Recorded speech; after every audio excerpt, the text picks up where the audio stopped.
Okay, it is the end of the year, which means I have officially completed 100 paintings this year, which is insane. I learned so much, and I'm here to kind of talk you through a little bit of the journey. We'll talk about my favorites, least favorites, things that I learned, as well as some tips that I have for you. Bear with me, there are going to be a lot of horses in this video, but hopefully you can still get a bit of, artistic joy out of it. See it as an art piece, not a crazy horse girl just showing you horses, okay? Thanks. What did I learn from doing 100 paintings in 1 year? Looking back on the journey, I think one of the best things that I got from doing this actually is how monumental small but consistent growth and improvement is. I'm talking showing up every day or as often as you can, and day to day you don't really see a change, but looking back on a big scale, you're like, oh my gosh, I grew so much. And I'm so grateful that I documented this whole journey, because looking back on artworks that I did at the start of the year versus ones that I was recently putting out, it's amazing how big of a difference I see in them. When I did a video halfway through this challenge, one of the things I learned was quantity over quality. And to some extent that still stands. Being able to practice every single step of a painting, the drawing, the beginning, like the block in, adding detail, all of that. Being able to do all of it 100 times has helped me so much. And kind of on that note, painting small so that I can paint big better. I did have a few comments on my video that I did halfway through this challenge. So when I had completed 50, I had someone comment asking if I felt like staying small kind of hindered my painting. I can see where they're coming from with this question, because with things like human faces and, things that might end up getting a little bit tiny, I can see why you would think like, maybe you just like kind of lose some things by making it too small, or maybe they don't look the best that small. And the answer is yes, there are some human faces that ended up being like this big that, I would have been able to practice a human face a lot better if it was bigger. But I think we're getting too much into the specifics of it, where my main goal was to get through 100 and just the start to finish, not necessarily like making sure it was perfect. Perfection wasn't the goal, it was enormous repetition was the goal. So I actually think that painting small taught me to simplify and really made me think about details in a different way. And that ended up translating better to bigger paintings. So were there a few small paintings that were sacrificed and didn't look their best? Yeah, I'm sure. But I think in the long run, the things that I learned from working small ended up helping me paint bigger better. So the other thing that I feel like I learned from this journey was the power of play and being able to work through an enormous amount of ideas to see what works and what doesn't. For me, I work a lot with reference photos. And one of the things I learned from working from so many different reference photos is I got to just practice with so many different angles and lighting situations and types of photos and all of these things. So I really got to see what photos ended up making the most compelling paintings. And because I was working on a small scale, I could get through it really quickly. It's not a huge time investment. And I just had really rapid feedback. So not only did I have the space to just play, because it was like most of these paintings were done in a day. They're done alla prima. So I felt like I really had the freedom to just be like, oh, I want to try this, I want to try that. So there was a lot of play and experimentation and creativity involved with this whole journey. but also a lot of reflection where I really got immediate feedback on what paintings worked and what didn't, where I could push things, where it didn't really work if I pushed things. I think it helped me be a much more intelligent artist. I mean, I'll just put it out there. One of the best things I learned was that not every great photo makes a great painting. I honestly think that the things that make a photo great do not translate well to a painting.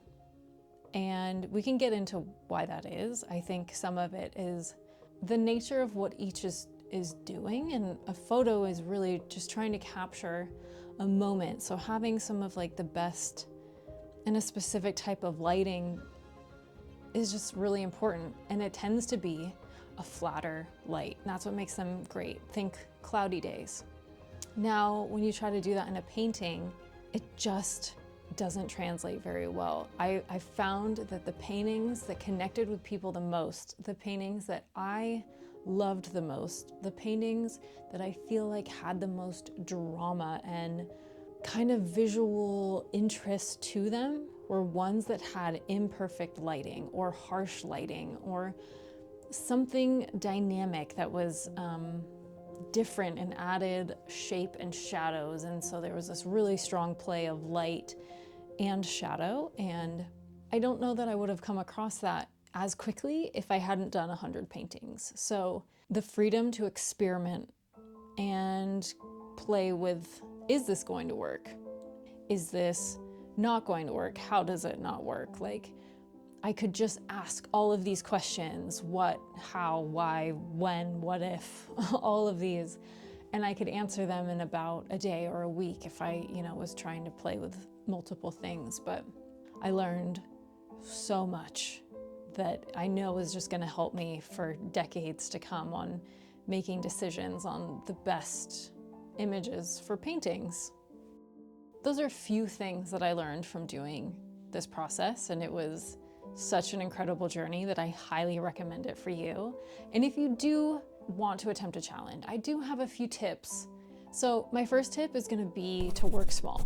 The key to working small is that it's a really fast turnover, and you learn a lot more by just going through the entire process quickly rather than spending 4 months on one painting. You can still learn a lot from doing that. I just think you can learn more on that smaller, quicker scale.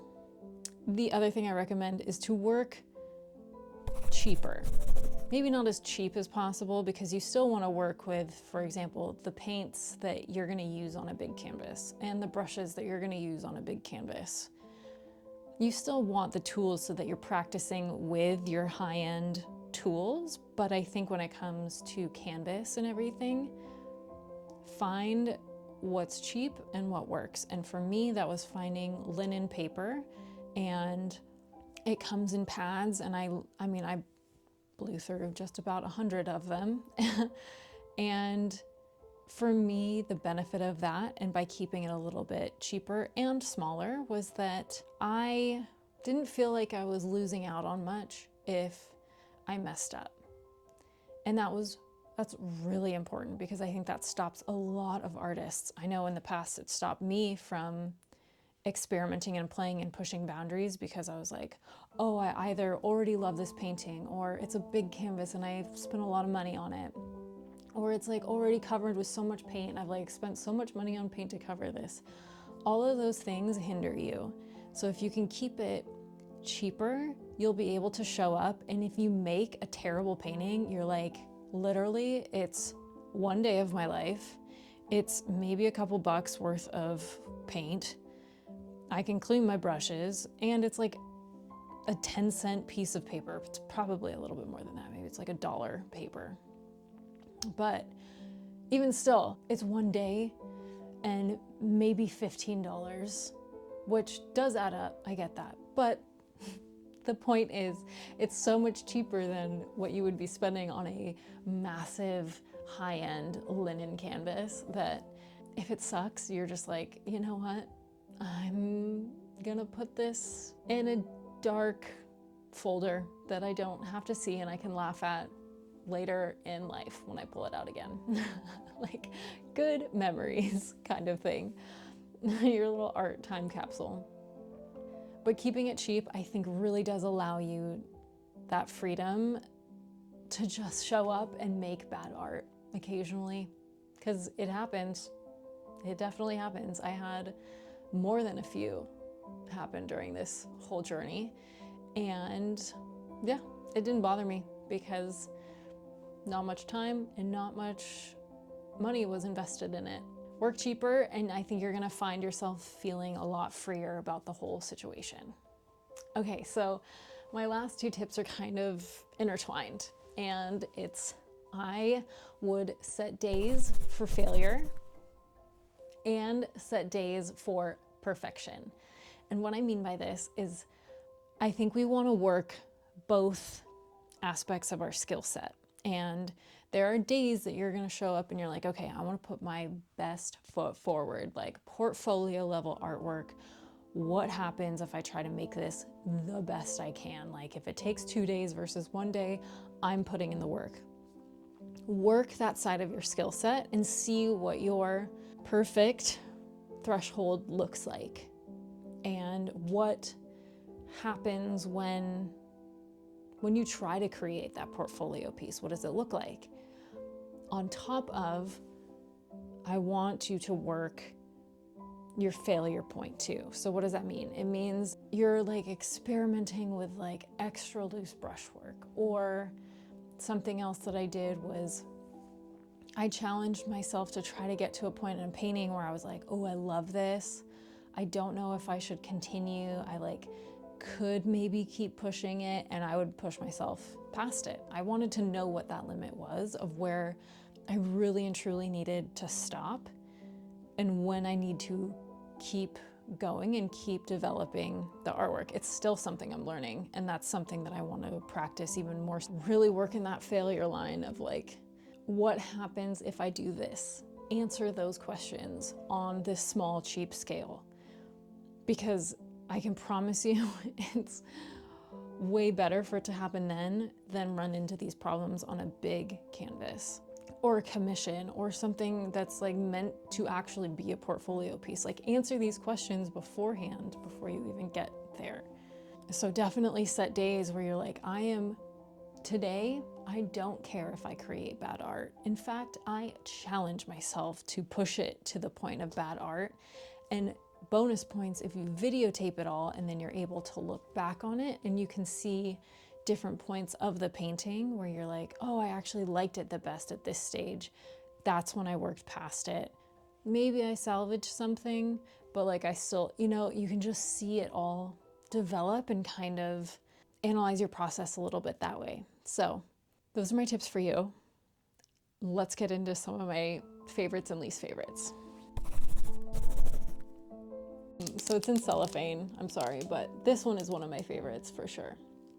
I think the reason is this actually ended up leading me to the idea of a future commission style, which I'm now doing for clients, where I add kind of a solid background to things. I have a whole reason behind it, but the Hermes orange, it looks really cool. It's a really cool pop of color. We're starting with all the framed ones because they tend to be more my favorites. This was another one that was one of my favorites. And I think why I loved it so much is because it actually is a lot looser.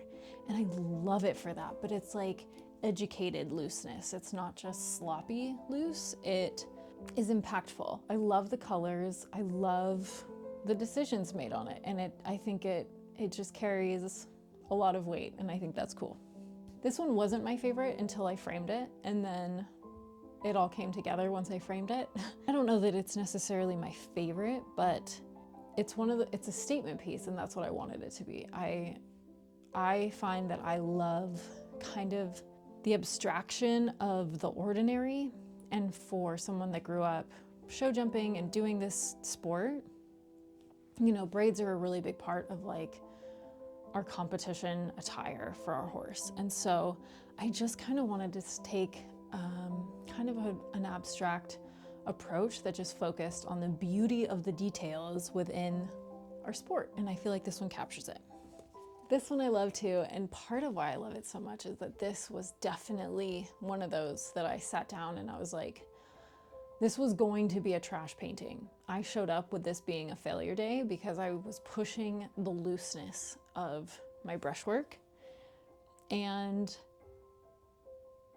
I think it worked out. It worked out really well. And that's what I love about those failure days, is that you can push it too far, which I have some, I'll show you, that I pushed too far. And then you have some wins and you can learn a lot from that. And like I look at how loose this brushwork is, but how good it looks from afar, and I love it. And that's exactly the skill set that I was working through with this. And I just love the colors. Red and green are like, to me, I love them. This is another one I love. I know to most people, the white background might not make sense, and that's fine. I get why people don't really identify with the white background, because they're like, oh, it's just like an unfinished painting. But for me, the beauty of it is that because the background is so simple, it really showcases the horse, and you can really just focus on the brushwork within the horse and like the musculature and the color. It really highlights that horse. So this is a really popular commission style for me, and I love it because I think there is a power in what this is. And for people that love horses, I just think this is so classy. It looks so good on walls. So one of my favorites. I love the nuance of color in this one too. So this is another one that I did kind of more towards the end of the year. Also one of my favorites because of the character, but really just like the artistic and technical technique that's demonstrated in it. I feel like it's a really good study of color and value and soft and hard edges. So like there's a lot of lost edges, there's a lot of detail and pops of color in the face. And I just feel like there's so much depth to it that, I don't know, it looks really good. I really, really love this one. Okay, let's go through some more. This one I did at the horse show. Not a favorite. In fact, it's like one of my least favorite that I've done this year, but I did it live in front of people, so I did the best I could, but I don't know, I lost it a little bit. This one I love. This was another loose day, and I think I did a really good job of it. It's very much a study of value to create shape, and I think I nailed it, and that's really cool because there's very little detail and a lot of just very specifically placed values. So that's cool. Also, I have, like my stack of them, but a lot of them have sold, so I don't have 100 in my hand. Not my favorite, not bad either. This was just like the one that's framed of the girl with the red hair. This was another kind of play on that. It's not terrible, it's not my favorite. There are things I would change. This was a YouTube video, a comparison between two different styles of painting. And this one was represented like the tighter style of painting. It looks good. It's a photo that I took. I love the color. No, I actually really like it. Like, I really like the pop of color in it.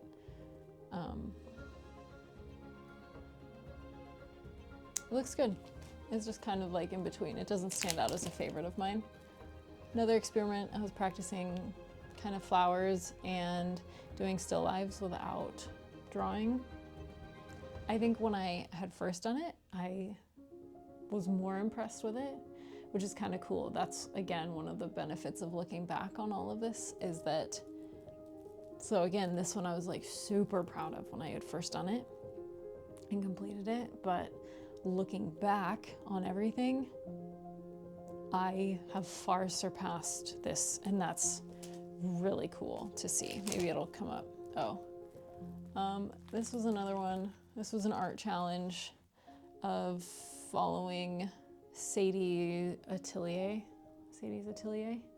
aspects. Again, I love of it. It was a really cool experience. This was a potential failure day and it's not my favorite, but there are decisions in there that taught me a lot, so that's cool. My least favorite of them all. This is the one, I made a YouTube video on this one too, of it being a complete failure because it feels like a complete failure. The more I've distanced from it with time, it doesn't look that bad, but this one is what I was specifically thinking about. If you videotape the journey of your failure days and you can evaluate, there was a point in this painting where I was like, I should have stopped. It looked so much better. I pushed way past it and I ended up with something that looked overworked and just not entirely right, but I was working on looseness in this one too, and it was shaping up to be such a good painting, but didn't happen. My self-portrait, also a least favorite of mine, just because the skin tones look like a vampire, but I guess considering that I'm like really bad at painting people, I think in that way it's a success. It does look like me, and there are some like softness in the hands that look really cool. I don't know, there's like some softness. There's decisions in this painting that I'm really proud of. I just really don't like the skin tones, and that bothers me every time I look at it. Titanium white, it's not made for skin tones. That's what I'm learning, but I still have to practice more. Mediocre. Just wanted to practice some people. Mediocre attempt.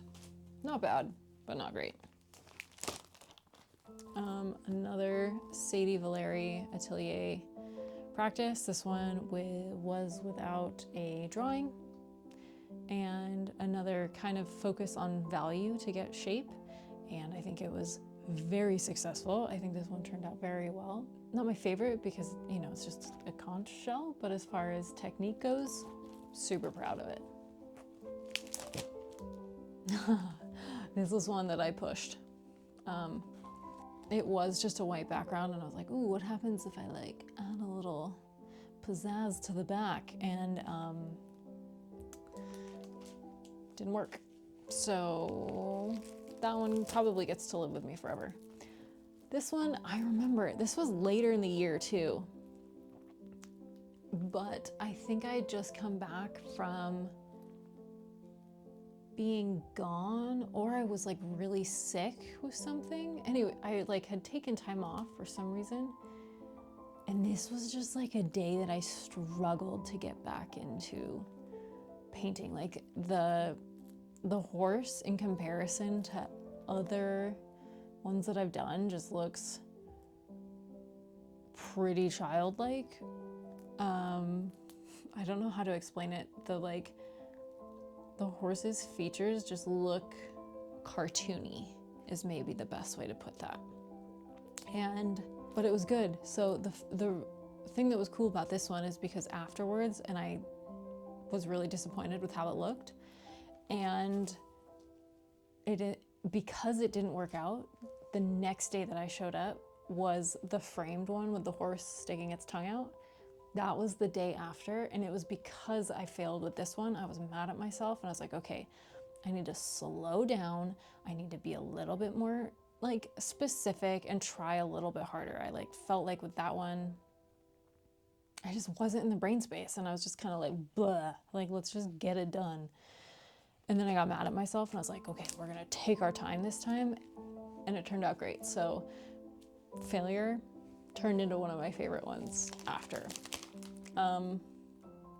This one I did at the beginning of the year. It's a really good one of the Olympic gold winning horse, Checker 47, and Christian Kukuk, but I did a really bad job on his face, so I cut him out because as much as I'm for looking back on your failures, I just didn't want to see that failure forever. This is another one I felt like I kind of like rushed through. I also made up a lot of the details on this horse. I was kind of like playing off of a reference that wasn't great and needed changes. So I was kind of pushing that skill set of mine of like, how much can I make up and kind of like get away with and whatnot. And it's not bad. It's just not my favorite. This one was an important learning experience because I was working off of a reference image, and though it technically is like, it looks just like the reference image, so bravo to me for accuracy. And this was one that I realized not all reference photos make good paintings, because it looks like the horse is like, it looks like there's two horses. There's one behind and then one just like popping its head in this way. It's supposed to be looking around back on itself. And when you know that, you can kind of like see it, but it also just looks really weird. So I need to tell clients that came to me like, that's a no-go. Oh, I have a little piece of paper. One of my Italy studies loved this one.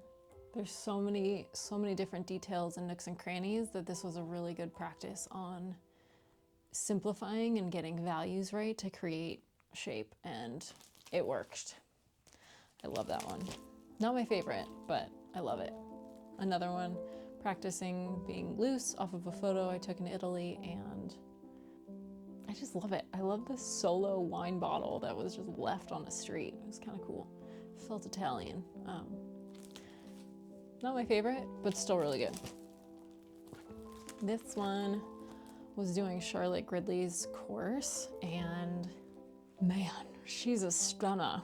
I know it's just a simple like still life, but yeah, I learned a lot from that. And it was a really cool study of disappearing edges and detail and focal points and texture and focal points. And I don't know what it was, because all the things that I did in this painting I already know to do, but there's something about it that just kind of reiterated these certain skill sets, and I was like, oh, it just like clarified things, I guess.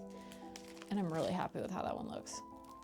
This one is also one of my favorites. I love this one.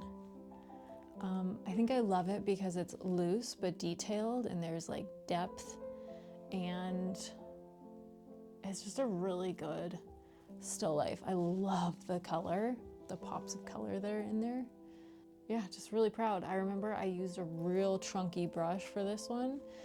So even though it looks like it was probably done with a small paintbrush, like super intricately done, it was actually really loosely done in one day, and just done really specifically with the right colors in a big brush.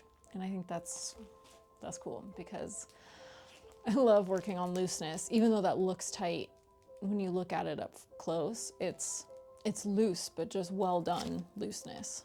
Okay, this was my second attempt at doing roses. And though I think the white roses need more color, which is a tricky thing about white roses, is that the colors need to be so accurate. Your understanding of cool and warm tones in the right area is crucial. So I didn't quite master that, but shapes, edges, color elsewhere, I think is very well done. I especially love the like light at the bottom. And I think in comparison to the first roses that I did, it's even more masterfully done, which is cool. That's what I was going for. Yeah, so definitely it was like a quick step up, and that was cool. That was cool to see, and I'm really happy with how this one looks. Not my favorite, but still really good and up there.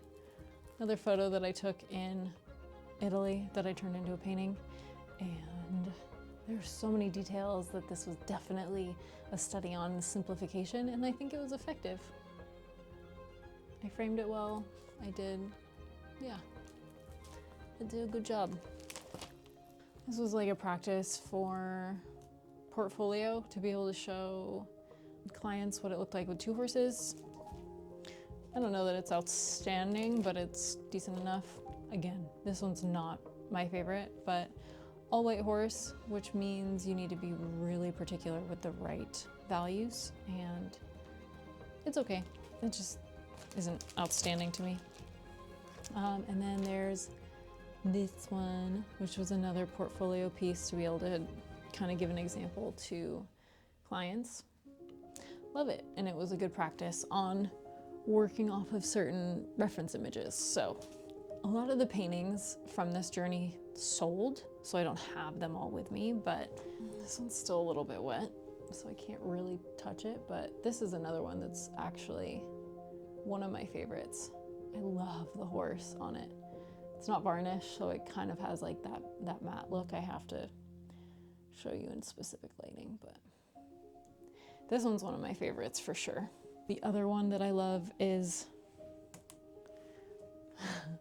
this little wiener dog. Look how cute. Look how cute that little dog is. I love the lighting. This is a commission, but a well done commission. This is me adding some of the light or like the solid color backgrounds to my paintings for clients.